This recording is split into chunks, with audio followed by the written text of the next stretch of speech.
So my first conversation when I was absolutely nobody, and that's one thing you have to say. We live in a world now that's so kind. We find the kind way around everything. Like, if you don't look good, I have to find a kind way of saying, I don't like your shirt. Right. That's not the approach. If that's the approach you're looking for, that book is not for you. Can't Hurt Me is not for you. The approach you have to take, at least I took, you take whatever approach you want. The conversation had to be a real, honest conversation. In the accountability mirror, guess what? I was fat. Don't find a kind word to say that, you know what, I've gained some weight. No, you're fat. When I couldn't read, not like, hey, you know, you have a learning disability. No, I cannot read. I have a 4th grade reading level. I'm struggling. And sometimes I call myself stupid. Not in a way to put myself down. So don't take it like, my God, those are so hurtful. Yeah, they're hurtful. Dishonest. The conversation has to become an honest conversation of being the only, right? Which is like a recurring thing in your story. Right.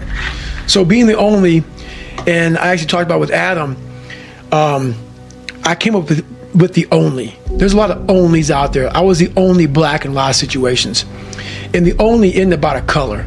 There's a lot of, there's gays, there's lesbians, there's people who are white people who just feel like they're not wanted in society. That's the only. The only is feeling like you're not accepted in any society that you're in. Doesn't matter what color, creed, race, gender, doesn't matter.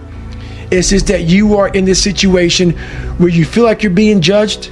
You might be being judged. You feel awkward. It's an awkward feeling when you walk in a room and you're like, oh my God, like I'm the only. And that comes with a lot of people. And that's where the only really came from, because I didn't want to make it like a black situation. I want this is about people. You are your own hero. You are the hero of this book. So I want it to be, what's a word that can make people feel like this resonates with me? That's only. Well, like I've said a million times before, the most important conversation is the one you have with yourself. You wake up with it, you walk around with it, you go to bed with it. Eventually, you act on it. Sometimes you act on it good, sometimes bad.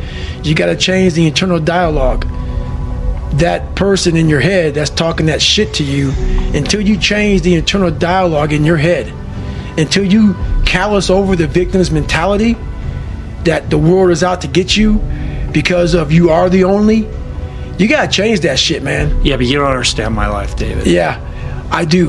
So that's the thing about it. And that's why I can talk about it. But yeah, I get what you're saying. A lot of folks don't I get that mentality. I once had that mentality that no one understands what the fuck I'm going through. And if you keep that mentality, you're going to stay in the same exact spot that you're in, that no one understands me. There's millions of people. Why do you think a book that I self-published, is doing so well?